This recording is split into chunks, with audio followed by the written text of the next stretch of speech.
What are the symptoms of failed cervical disc replacement? So let's say you've had an artificial disc put in your neck.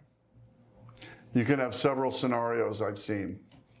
One of them being, I felt great for 3 months, but then I started getting achy neck pain again, and it started hurting off to the side of my shoulder, or maybe down my arm. That can be signs of a couple different things.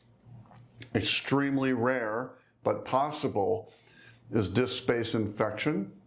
And that type of infection is usually a very indolent bacteria. It just kind of smolders along. The bacteria is called Cutibacterium acnes. It comes from your skin, we believe. It might live in your discs.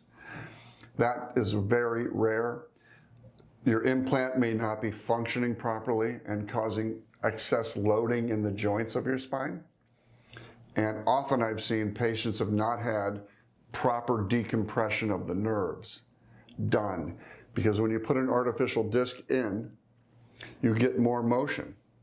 And if they leave bone spurs on the sides, you pinch those nerves and you get more arm and pain and pinching.